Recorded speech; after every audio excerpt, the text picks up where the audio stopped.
family money, this a triple threat. Really started with nothing, had to manifest. If you don't know your worth, they gon' give you less. Why they envy me? Cause I'm the best. MVP. My legacy is how they remember me. And I know success brings your enemies.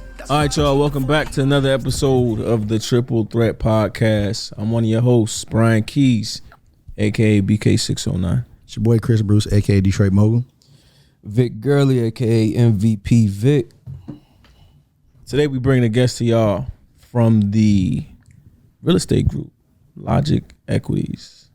Yo, what's good? It's your boy Kev, a.k.a. Logical Acquisitions.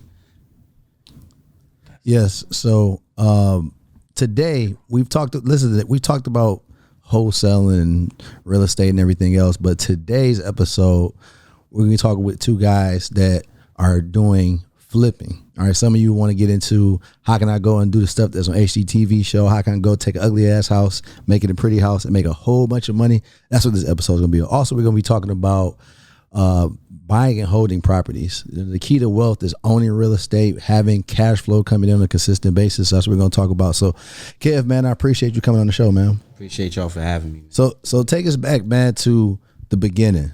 Before real estate, what were you doing? Well, I'm gonna tell my story from my perspective. I won't go too far back, but I'll say I was always into hustling. You know what I'm saying? Like, no matter which way to get it, you feel me?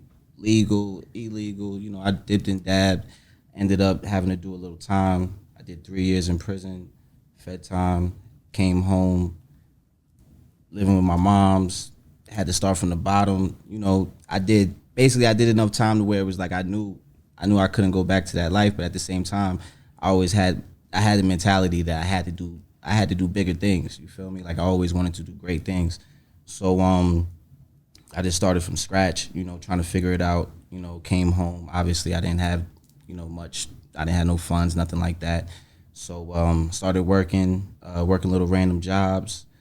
I came across an opportunity to take a test to get in the union to do an iron worker job, which is basically doing construction, building buildings, big ass shit like that, skyscrapers and stuff like that.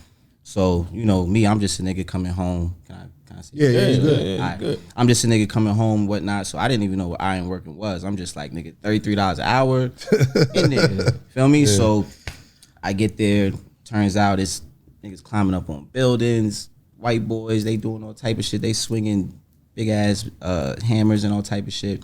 But long story short, that ended up giving me some a little bit of financial stability and whatnot. And I started figuring things out as far as like, getting on my feet and whatnot. So I met Steph, I say maybe like a year into iron working, because I was working for about a year before I started my apprenticeship. So we actually got cool outside of work, but it was through like a mutual friend that was in the same work field as us. So we started hanging out, just going out, regular young dude stuff, going to parties, going to clubs, hitting the scene, stuff like that. And I was going through what I was going through. Obviously, I had my my legal troubles and stuff like that I was trying to get out of and everything, getting the job on, doing the job thing. And then one day Steph came to me, he was like, yo, my uncle wants to meet up with a group of us and talk about some making some plays. So I didn't know exactly what the conversation was gonna be about, but I knew it had to be about something that had to do with some type of money, because I know when it comes to his uncle AB, I always knew like that's the nigga that got the house, he an older dude, he got a crib, feel me? So I just knew that it was gonna be some type of structured conversation about some type of business. So we get there, I got there, I didn't know who was gonna be there, ended up being Steph, 6 other individuals, a couple of them I knew, 1 or 2 I didn't know. And AB, which is Steph's uncle, he ended up talking about real estate. So immediately my ears is up, because automatically I'm just like, damn, this might be my chance, because the job I knew was only going to take me so far. I didn't want to work a 9 to 5 the rest of my life. I don't know who really does want to do that, but coming home, with felonies and stuff like that, I didn't really know what options I had. So I'm like, well, shit, I got a good job. It's a so-called career. This might be it. So I'm like, well, fuck it. I'll just take this. But when that opportunity came, it was like my whole mind just changed. And I'm just like, man, F this job. You know, like at the end of the day, we could take something, we could come together and make something big. Let's do it. So we started off. First thing was first, we had to, you know, we came to the table. You know, we started having meetings. Everybody had to pull their credit out. It was like real structured. Like we started off everything like from the basics, like what is real estate. Everybody had to really, like, I didn't know shit about real estate. I didn't know about flipping, nothing, no houses or anything. So I started from scratch. I started buying books, started getting online, doing my research. And I just really, really gravitated towards it because really, truthfully, it brought me back to when I was locked up because I had read a couple books like Rich Dad, Poor Dad, a couple other books I read. Yeah, so basically those tools that I had from before, that basically came in my head, and I was just like, man, this is where it's at. Like real estate is the key to wealth. So if I'm gonna do anything, this is what I'm gonna do. So I was kind of one of the ones that really kind of took it, I guess, the most serious because I really felt like I had, like, this was my only chance. You feel me? Like it was either 9 to 5 or, you know what I'm saying, or back to the streets. So it wasn't back to the streets for me. So I decided to just take it serious. But we ended up landing our first deal. I remember it was our first house that we found. It was a quick flip. Didn't need that much work. We ended up getting in there, putting in a lot of the work, and that one sold pretty fast. And we did another one in New York, and then I believe after the one in New York, that's when we went to CT. After the first one we bought a rental. Went and bought a rental. We bought that one cash. So there's a play that you could do where if you buy any property cash, you could refinance right away. Like you don't gotta wait 6 months or 30 days. Like you could refinance off that property right away. Let me stop you because you going deep. I want to talk about the cash out refi option, but the thing that you talked about, you know, when we talked about Rich Dad Poor Dad, I think it's like one of those books that every entrepreneur I feel like should read. It's the Bible. You know what I'm saying? It really is the Bible to when it comes to wealth. Like open up your mind of like, yo, like working for somebody is not it. Basically, that book right there was the exact book why I quit my job. Like I read that book. And I said, May 7th, I'm quitting my job. And I quit my job. I never had a job since. So I can only imagine you reading that when you was locked up. It's like, yo, when I get out, like, it's game time. Nah, that's a fact. And you know, it was crazy because I didn't necessarily I wasn't able to connect the dots because I was reading these books, but I didn't necessarily know what I was going to do. I just, you know, when you locked up, you got a million different ideas. You got all these plans. You done wrote 100 different things down, beauty salon, barbershop. But at the end of the day, it's like, how is that shit going to happen? Like, how are you going to get there? Now you start off saying, oh, you're going to get a job and do all these things, but there's still like that, I guess you could say that part where it's like, there's got to be something to take you to that next level to really be able to pursue those things. Because I don't care what type of job you got. At the end of the day, time is worth more than money. Right. So it's like the time that you work in that job and the years that you're putting in, you could be putting that in for yourself. You feel me? So it's like I said, you got to get that freedom to be able to grow. All right. So, you know, educating yourself, learning this new craft. Walk us through that first deal. When you touched that first deal, that first I guess payout, you could say, from your first deal. Walk us through that. How was that? How did it feel? Because you said you had a lot of partners, so like how did that disperse and stuff too? Well, the way we started off initially was everybody had to bring 20K to the table. Okay. You feel me? So that was like, oh, okay.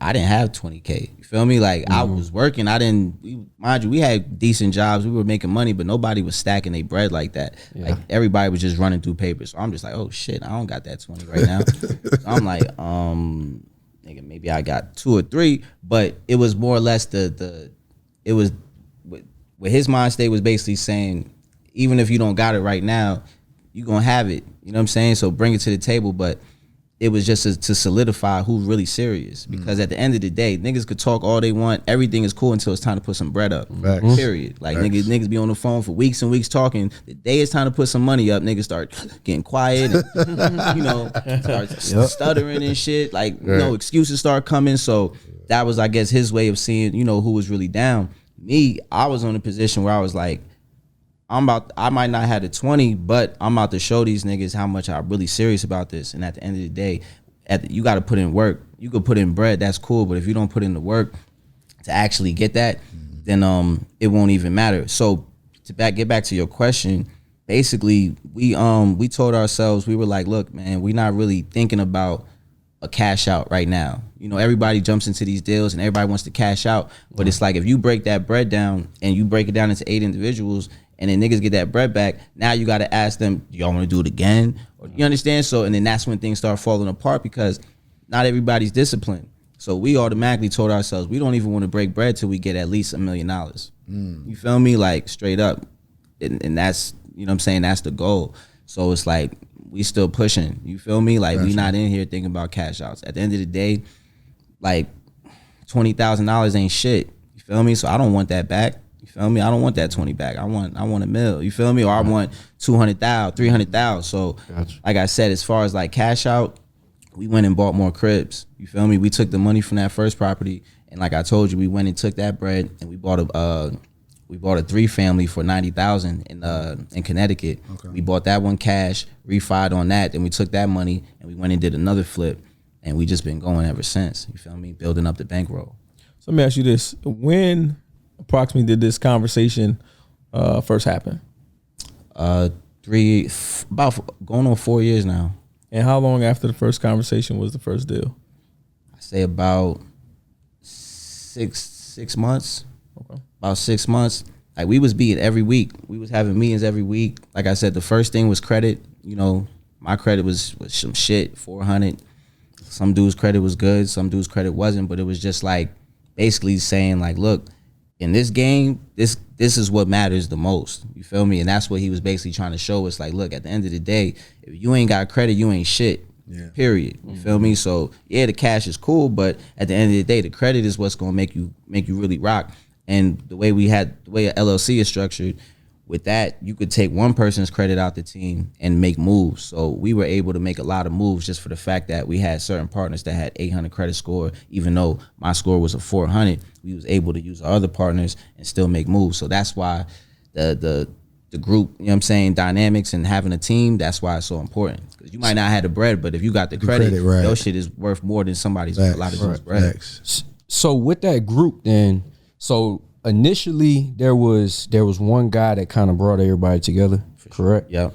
So it sounds like there's a pretty wide range. You know, you had, like you said, somebody 400 credit scores and you had 800 credit scores. So what do you think it was that got everybody kind of on the same page mentally? Like, all right, this is what we're doing. We're all going in this direction. Because if you got somebody with a 400 credit score, they're not going to have the same mentality as somebody with 800 credit score.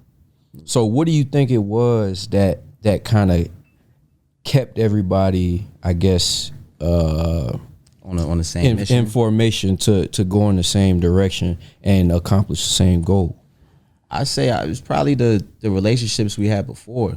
Like I said, we was already cool before we even started the business. So it was like, it's kind of like a situation where it's like, all right, we know each other. We know that we definitely got a bond. We cool. We friends. Whatever the case is.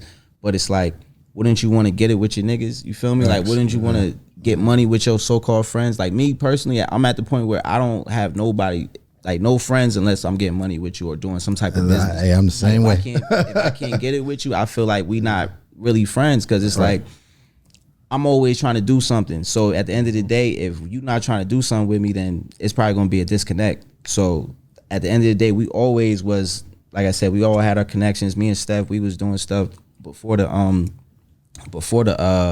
real estate stuff. We was dipping and dabbing in the streets and stuff. So we kind of always had that hustler mentality. But you know, I would say definitely the structure of it, having a good leader. You know what I'm saying? Like we had an older role model to kind of look up to. Like AB, he was that dude that kind of was like I said, he was the first black dude I seen with a house and a pool. You feel me? Like fuck a house, nigga got a pool. You feel me? So I'm looking at it like, nigga, who the fuck is this nigga? You feel me? Like, So like mentorship. yeah, mentorship for sure. Like 100%. Like and and just like I said, at this point, it's just all individuals that just everybody has their own story. Me personally, I'm just on some shit like I got kids, I got no choice. You feel me? So whether it's with them or it's gonna be, I was gonna get it no matter what. I just looked at it like I'm in the right room with the right people. So I'm like, I'm not about to let this slip. So that's how I look at it. That's dope, man, too, because absolutely. I think I saw something happen today on Instagram. I was like, damn,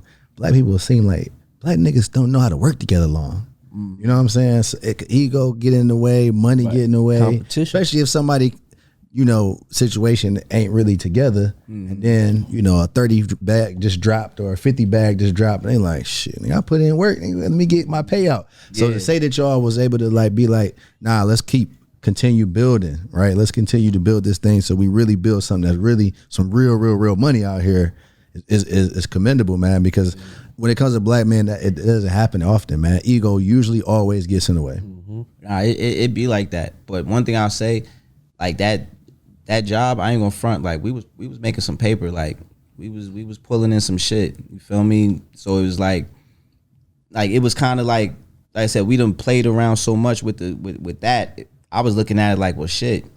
If I done bullshitted, I done did the numbers. I done fucked up 20, 30,000 this year. I'm like, well, shit. If I could do that, why wouldn't I invest it? I don't know about y'all. I used to gamble. I used to be in the sports gambling. I done ran up $2,000 in gambling. So I'm looking like, why the fuck won't I invest that shit? Yeah. You feel me? Like niggas be so hesitant to let go of it, but when you see these niggas in the club, they busting it up, popping bottles. So it's like, damn, nigga, why you can't throw this $1,000, $2,000 to invest in this crib? To this day, I talk to niggas like, yo, bruh, throw this 5-piece on this crib. Yo, I got you. You already know I give you a return on the bread. Niggas be like, man, bruh, I'm just trying to survive out here. I just saw you with a Neiman Marcus bag. You was taking shorty shopping. Instant gratification. That's the times we live in. Yeah, it's like it's just crazy. It's so backwards. But I can remember those days fucking up money. So I was just like, man, I'm not hesitant to throw my bread into anything, especially right now when it comes to real estate. Because this, to me, real estate is the safest investment. You feel me? It's been around for so long. It's what everything is built upon. Right. You feel me? And it's the game that they don't teach us. They don't want us to know about real estate. Even now, they push Bitcoin and shit and crypto more than real estate. Facts. But mind you, crypto is based on what?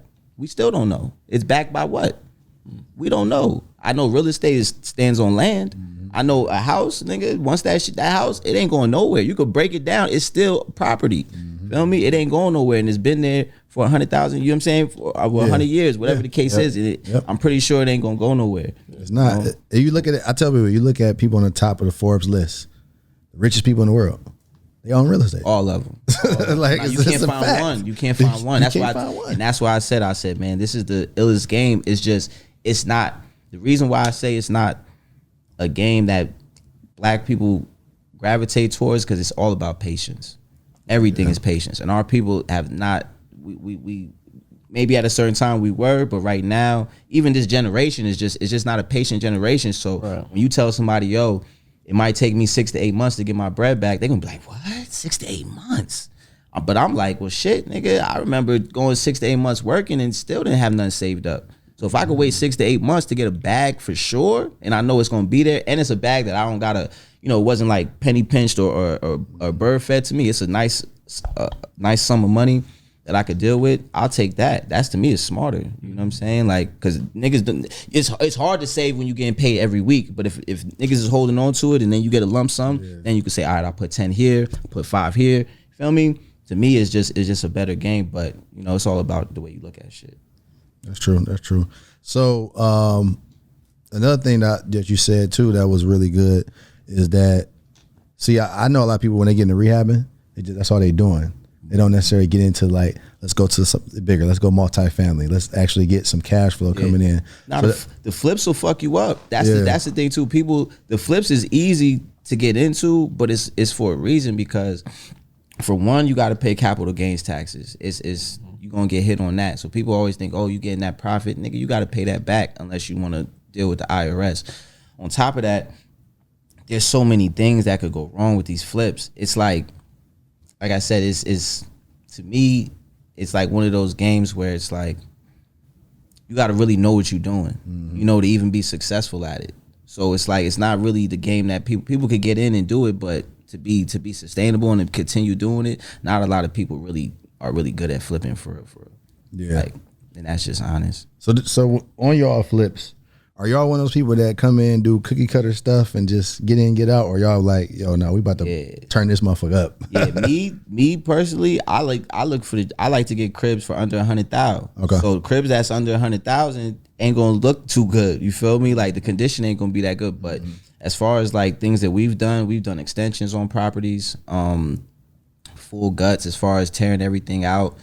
But you know, if the deal is right, if there's a deal that comes across and it's a cookie cutter type of deal, yeah, you'll take it, but those deals are far and few between. So it's, especially in this market right now, like you're not seeing nothing like that unless it, you know, the prices is gonna look crazy. Like I said, I want to get things for the low and sell for the high. I don't want to get nothing for the high and then put a little into it and then only make 10 bands. Like that shit ain't worth it, because some could go left and then what? Now you stuck losing money.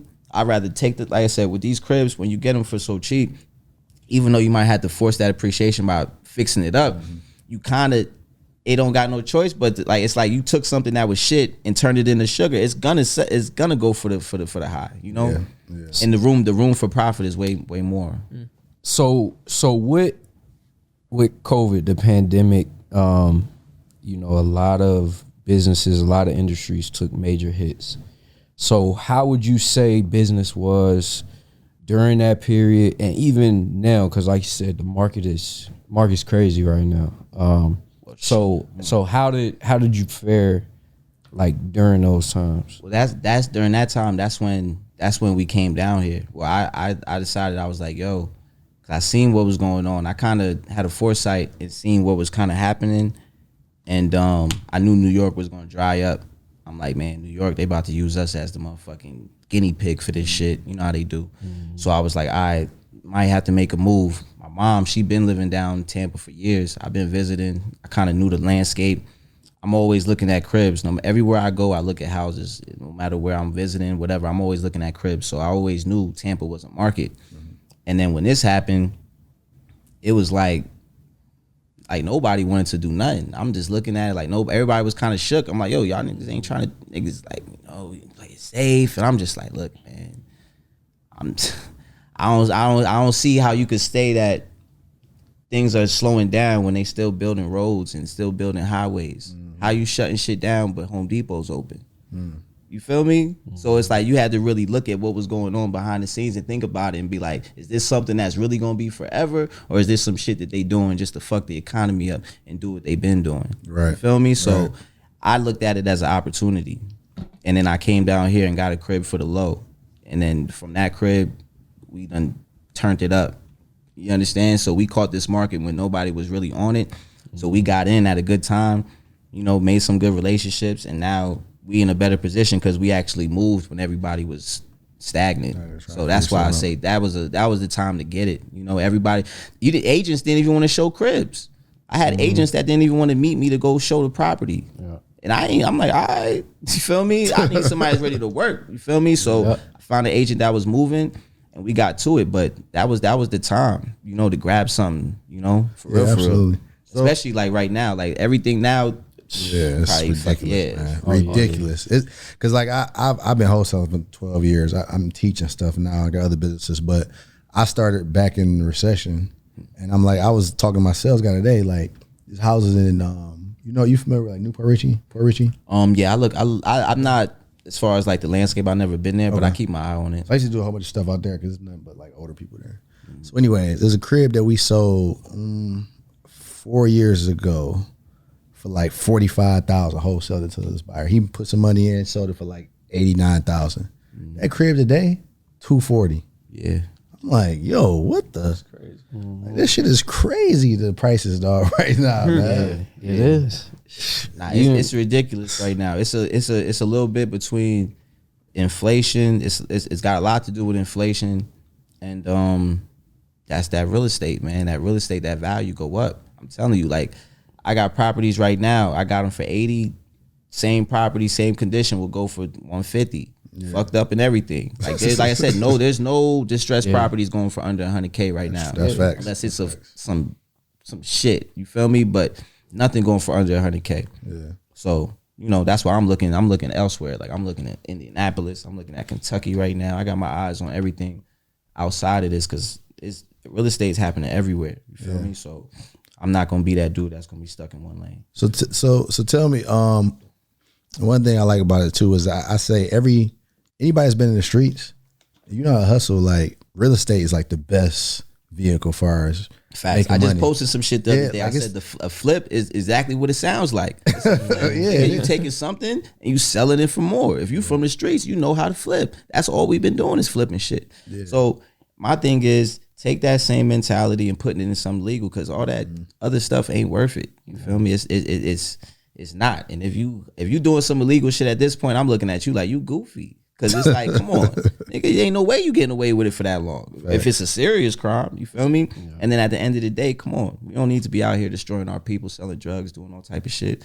That shit corny, man. Nah, that's a fact. And in my opinion.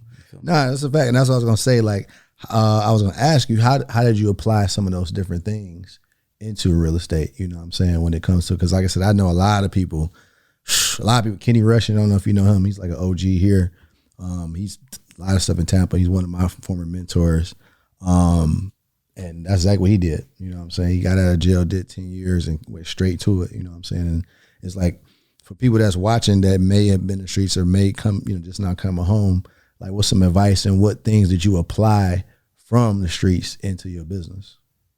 I would definitely say the patience aspect and just understanding that nothing is gonna happen overnight. Like I said, when it comes to these deals, you gotta kick out a lot, and then it's like you gotta wait to get back. Like you the first one to kick out the bread, and you the last one to get it, as far as in the investor side of it. So it's like, with that comes a lot of patience and just being able to understand that, you in this game for a reason. Like, it's not supposed to be some quick shit, because anything that's real wealth takes time. Like, a lot of these properties, like you said, if you would have had a property in the 70s and held on to it now, you'd be a millionaire. You feel me? Just off of one crib. So it's like, what are you thinking about? So I would say just understanding that, because when you in jail, nothing is on your time. You feel me? Everything is on everybody else's time. You got to go over here when they say you got to move here. You go home when it's time for you to go home. You feel me? It ain't up to you. So with this shit, I apply the same shit. When shit starts going left or whatever, I just say, look, I ain't in control of this right now. I can't stress it. It's not in my hands. Certain things aren't in my hands. You got to just be patient and let it rock. You feel me? Because with this real estate, I learned everything sells. Everything. It's just a matter of how much. You feel me? Like, the only way you're gonna mess up is if you bought it for the wrong price. Yeah. If you bought it for the wrong price, then you're gonna lose. They say you lose on the sell, not the buy. That's fact. You feel me? So at the end of the day, it's about how much did you get that crib for. That's why I'm so cautious with my numbers. Like, dudes be looking at my numbers and I'm like, look, bro, I'm not gonna play the numbers on the high side and say, oh, this is how much we could offer if everything goes great. Nah, I'm gonna say, look, things go left. Let me put a little cushion in there. Listen, man, things always go left. And that extra 15, 20, that shit'll come in handy. You feel me? So that's how you got to do it. Just play it safe with your numbers, and you should be good. And get a good contractor. Right. I was gonna talk about that. So before we bring on your partner, I was gonna let Steph. Yeah, before we bring on your partner, I want to get, because this has to be talked about. Horror story with a contractor, because I know everybody got one. All right, let me think of one. Shit. Fucking, you already know who I'm about to talk about. You ain't gotta say no names, then, but they all got the same name. It's always a Miguel or Jose. They all got the same name, nigga. Feel me? Nah. But I say horror story. I'm going through it right now. I dealt with a contractor. I had him taking on 3 projects he was gonna do for me. He had finished one, and it didn't go too bad, but more or less this dude was just basically, he was the type of dude, as soon as he get paid, he disappeared. Feel me? Like, every time he get paid, he disappeared. And it's like, God damn, nigga, like every time you get money, you just go off the, you know, saying this. So basically it got to the point where, you know, you can only go so far with a dude, especially when you, with these projects. One thing I say that's crucial before I go is definitely quality. Because at the end of the day, if your product doesn't have quality, it's not gonna either. For one, it's not gonna sell for the price you need it to sell for, and two, it ain't gonna pass inspection. And that's the most important thing, because people are coming in with these loans, they can't even get approved for the loan if the house doesn't pass inspection. So this nigga's, he's sitting there ramping these houses up, going quick, and he's fucking shit up. You feel me? He's doing things that you shouldn't do. You feel me? Trying to cross corners, cut corners and stuff like that. And I seen how he moved off the first house, and I already had him start 2 projects. So it put me in a hole, but I had to let him go. It was like, look, I can't keep doing this. It was a decision I had to make. So I let him go, and making up to finish to finish the house that I laid him on, that he was in the middle of working on, had to pay like an extra $35,000 on the reno. But like I said, I safeguarded my numbers, so I'm still making profit. Okay. But and then the other crib, I lost another $25,000. Damn. So that's like a $55,000 hit off of fucking with a contractor. Damn. But it's like this though, it comes with the game. You feel me? Like if you didn't know the game, you would get stressed out. You would be like, damn. But this is a part of this shit. Like I even tell, like I got a couple partners, they new to this shit, and they get, you know, niggas start getting shaky and shit like that. I'm like, nigga, this is what this shit is about. You feel me? Like, you're gonna take L's, shit is gonna happen. Now, can you weather the storm? That's the question. Or did you play it safe? Did you have those numbers in place? Do you have a team, a backbone? Because some people step into this game by themselves, and then something goes left, and that's all you got is yourself, because you wanted to do it solo dolo. Me, personally, I don't want to do nothing by myself. I don't care how big I get. I always want to go in with a partner, because at the end of the day, I want to have somebody I could call and be like, yo, we got a problem. You feel me? We got a problem, nigga. You feel me? Like, straight up. Because you're going to need some help. And that's what it comes down to. And that's why even with the group economic shit and having a team, it's just all about having help. Like, you gotta have a team to be able to grow. And that's the only reason why I could say that we're probably going to go to the levels that we going to go is going to be astronomical, because we got structure, you feel me? And we got each other. Anytime somebody falls, you always got somebody to pick them up. So we can't lose. Love it. Cool. All right, so we'll go ahead and bring your partner, Stephan. Kev, man, appreciate it, man. Yes, sir. Absolutely, bro. Man. Vic, man, when you gonna rehab you? When you gonna do your first rehab, bro? Hey, man. So, man, this Airbnb is my thing. Yeah, that's too though. That's super cash flow. I ain't mad at you. Maybe Brian gonna rehab something, man. Nah. I'm just playing. Hey, what's up, B? He said you need to have a partner. So what's up? Let's do it. What's happening? What you rehab something, man? What you talking about? All right, let's get it. What's happening? Let's get it. Listen, I need 20,000 by tomorrow. So you must ain't hear the part when he said it took about 6 months. I need 20,000 by tomorrow. Oh man, so listen, we got another guest, Steph. Man, appreciate you being on here. So I got a lot of questions for you too, but before we get into it, I know your story is going to be unique as well. What were you doing before? And then I got another question follow up to that. But what were you doing before you got into real estate? Before I got into real estate, I was, same thing, Kev. We got into the Ironworkers Union. It's a 3-year apprenticeship.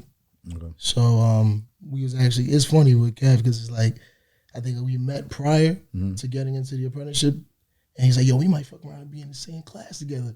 Boom, first year, we in class together.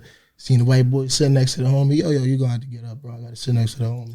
I took over the class from there, but it's like, that I ain't working, it definitely made us disciplined because it's like, we never know what job site we're going to be on. Like, you might end up in Brooklyn, you might end up in Staten Island, right. And we're building bridges, high rises, everything. So being up at 4 a.m. and having to go get up, that gave us the discipline we needed.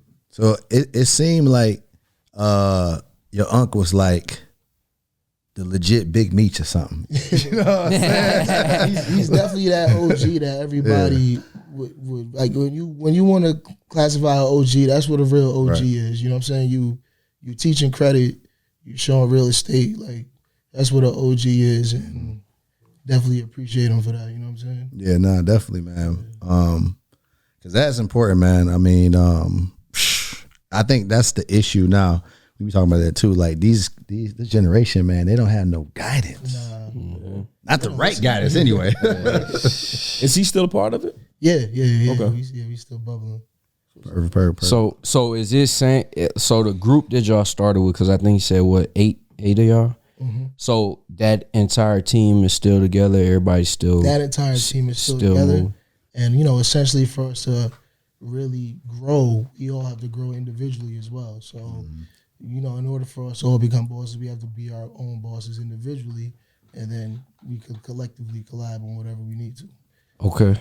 So with that, then what would you say is the role you play in that group?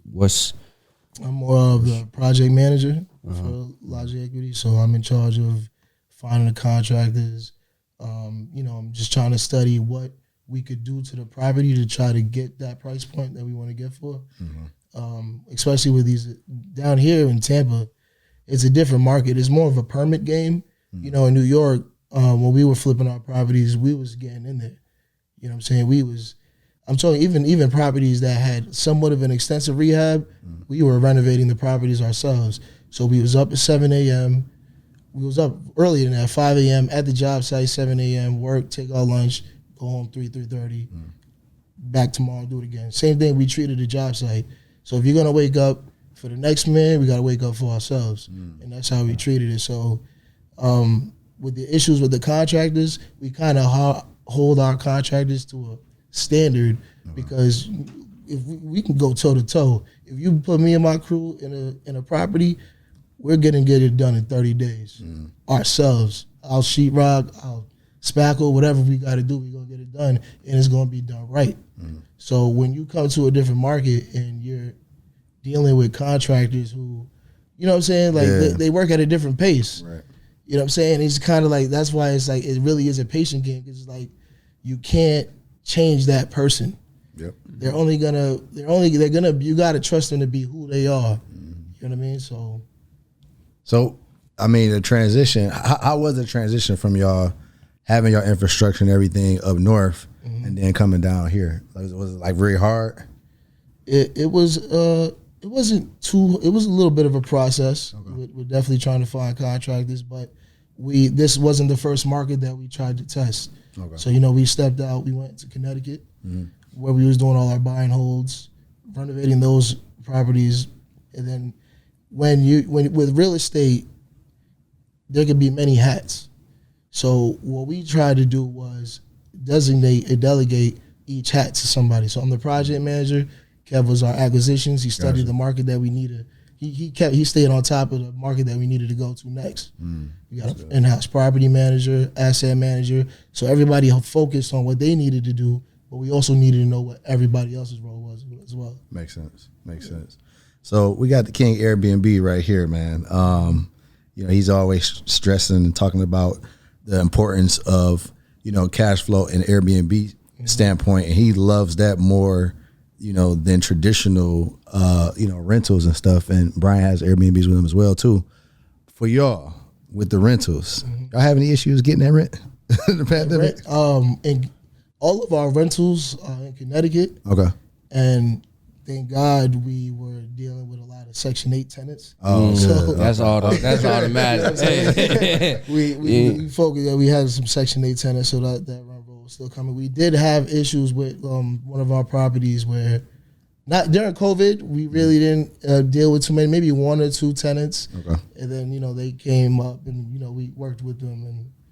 But yeah, Section 8 is definitely the way to go, is that liaison between the two parties.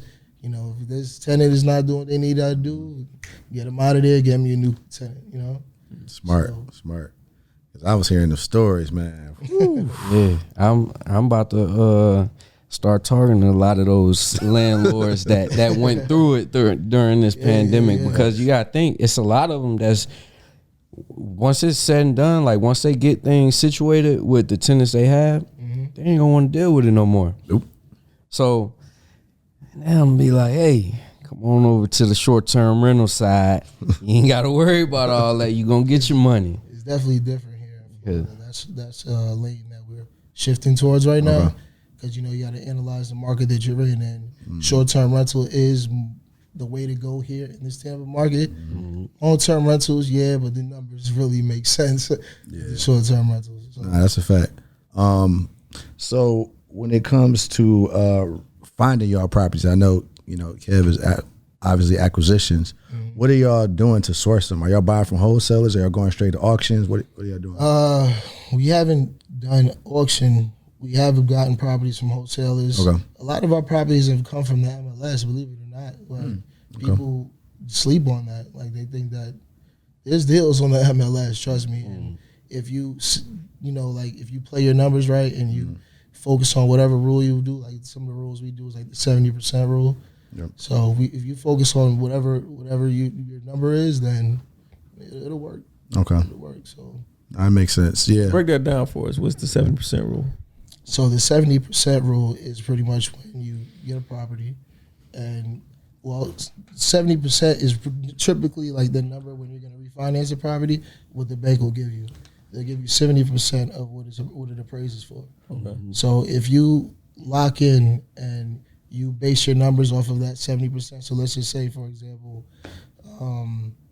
we get this house for $100,000, right? You get the house for $100,000, and you want it to sell for, let's just say, $240,000. You're gonna pretty much, what you're gonna do is you're gonna take 70% of what it'll be worth after you renovate it and deduct your construction costs, and that should be your offer. Oh, okay. Gotcha. Yeah. Makes sense. Definitely. We teach that. So now, coming down to this market, and again, how long have y'all been here? Maybe just about a year now, really. I mean, we got here when COVID hit, between April, May. Okay. It's just over a year. So what type of pace are y'all going at as far as acquiring properties? Like how many properties do you have, like a timeline? Like I want this many properties by in this period of time, or like how do y'all structure that? We just get them as they come. Yeah. So, as of right now, collectively, we have about, I want to say 20 active projects in Tampa in the timeline that we've been here, and that's just based off of relationships and people who are looking to just sell their home. COVID, everybody was selling their home. You know what I mean? So everybody was coming in cash offer, and we're coming from a New York aggressive market where we're dishing out a lot more money to get one. You know what I mean? Right, so it's right. like the spread was typically the same, and it cost us less to get into the deal. So we was able to really scale. Yeah, that makes sense. And do more. So what's on y'all vision? Well, like, obviously y'all still working together. What's is it a certain number y'all got? Is it a certain, freedom y'all look like? What's y'all vision? Five-year just goal. Love real estate, man. I just feel like this is we just decided to take it serious, and it's just something that we really fell in love with. And it never stops. You know what I'm saying? It never stops. It's really, as far as vision and what we're looking to do, we're definitely looking to maybe start building some commercial properties again, start building some more 60 units, wherever it takes us. Gotcha. You know what I'm saying? But all we could do is just keep pushing forward. So with your projects, because you say you have about 20 active projects, so is the team of 8, is everybody involved in each project? Do you guys have it split up? Like, you gonna take these, we gonna take these? Yeah, so it's hard to really manage all of those projects at once. So we do spread out about, I would say maybe 6 out of the 8 of us are down here. 2 of our other partners are still in New York. One being one of our property managers, who's handling all of our tenants in Connecticut and doing all of that. But the 6 of the 8 is down here, and we're just managing everything we have here. Yeah. I'm pretty sure y'all like it down here more. I love it. Are you guys like mentoring and teaching as well? Yeah, this is something that we started. Actually, me and Kev, we did our first seminar like in January, right before they shut down New York, to try to get our feet wet and just to really educate people. That went pretty well and successful, and we were going to get ready to do more. But then they started to shut things down. So this is now we getting ready to kick off our equities tour. So with all the projects that we have here in the Tampa Bay area, we're looking to get like what will happen is we'll get like a Sprinter van. It'll almost be like a ride along. You get a Sprinter van, everybody gets on. We'll take a tour of our properties. We'll start with our St. Pete properties, make our way back to Tampa. We have a book that we put together. So now a lot of people are more visual learners, like myself. So you'll be able to see it firsthand, and you'll also get a book that you can get that you can reference to if you're more of somebody who needs to read and see everything. Okay. Dope. So how does I guess for people watching that want to take part in that may want to see, you know, the process, they want to see things in action, they want to do the tour, how do they they can go on our with website, www.logicequities.com. Click on the link for the equities tour. It's on my bio, Kev's bio. My Instagram is Steph_Lotta_properties. Okay. You know, you have Kev as well. It's Kev Logical Acquisition. So the link is in our bio. You can go on the website, purchase the tickets. When's the date for that? November 20th. November 20th. So we'll make sure we have all those links and everything in the show notes as well. If you watch this on YouTube, we'll make sure we have that as well in the description so you guys can make sure you come out and attend. You know, like you said, rehabbing, it takes a lot. So visually, I think it's the best to do something like that, having a tour where people can come see the property. You know what I'm saying? You feel like you're getting what your money is worth. Exactly. You get to see it firsthand and ask questions. Yeah. Like, all right, this is the different phases. So you'll see different properties in different phases. You'll see it to the stud. You'll see it when your mechanicals are going in, your electric, plumbing, Right. your HVAC, and you'll see the sheetrock. You'll see each property at different phase. So you'll see it. You'll see how everything does, and we'll hopefully that everybody can take information from that and then go apply it, because you don't want to fall into like the law of diminishing intent, Right. where you just like, all right, yeah, I'm gonna do it tomorrow. You know what I'm saying? You never end up doing it, and the likelihood of you doing it is. That's all it really is when it comes to anything you want to do, is just doing it. Yeah. I tell you, money loves speed. Yeah. You got to get right to it. Like, let's not waste the time. You got an idea? Let's sit down and talk about the idea, and let's talk about executing it now. Because if not, it just don't happen. Yeah. It never ends up happening. So I'm glad that y'all teaching too. One thing that, you know, I tell people, when you have some information, something that comes easy to you becomes harder for other people. I believe it's your duty to share it with the world. And you should do it to monetize it as well too, because the thing about it is that we can give away free game and information and all the other stuff. People don't ever take action on it, because people only pay when they pay attention. When they pay attention. When they don't pay, there's no transformation. Without a transaction, there's no transformation. So that's good. I love that y'all doing that, you know, getting people that can see, like, man, you can have a group of black, you know what I'm saying, men, Yeah. coming together as a team, making money together, and showing that, hey, we can put this thing together and show y'all can make money and build generational wealth at the same time. Yeah, together. Yeah. You know, I mean, group economics is just so important. And that's what we're kind of trying to pitch, that group economics, that you can do it with a team, because nobody is successful by themselves. Right. Nobody. So, Now you're also into the car business as well, right? yeah, that's a new venture I'm tapping into, tier 1 car rentals. Okay. Was coming down here to Tampa a lot, was having trouble renting cars. So I said, you know, I actually took a course from it was like CEO Matty J. Oh yeah, my homie. Yeah. I took Matty J's course, and then you know, he really like documented the process, and like he taught it. I just implemented each step and I executed, and I'm busy. Nice. That's what's up. Nah, that's gonna do good too here, especially if you got some exotics take it to Miami. Yeah. Yeah, you definitely eat off there. So listen, we're gonna make sure we have all of the links to social media, to both Kev and Steph. Again, if you want to also attend, what is it? Is it like a ride along? Yeah, it's like a ride along called the Equities Tour. Yeah, so Equity Tour, ride along. Make sure you don't even waste your time and like think about, should I do it or not? Just do it. Sign up. You know what I'm saying? So that way you can get the game on exactly how you go out there, build generational wealth, how you can go out there and start flipping properties, making money in one of the best markets that we've been in a very long time. All right. So we're gonna make sure we have all that information. Make sure y'all tag us on Instagram and wherever you watch this, wherever you're listening to. And also make sure you subscribe to the podcast if you haven't already. All right. Last thing, man. Advice for somebody that's watching right now, thinking about getting real estate. Somebody who's trying to get in real estate, just take that first step. Just take that first step. Don't be scared. Do your research, do your due diligence, and just execute. Perfect. All right, so we appreciate all of y'all tuning in. Again, we're gonna have all of the Instagram links. Make sure you tag us in it if you're watching this for wherever, if you listen to this, wherever you are listening to it, at the gym, at work, whatever. Tag us on Instagram. Let us know that you tuned in, and we got more. We got more episodes coming your way. So I'm your host, Chris Bruce, aka Detroit Mogul. Vic Gurley, aka MVP Vic. Brian Keys, aka BK609. Yep.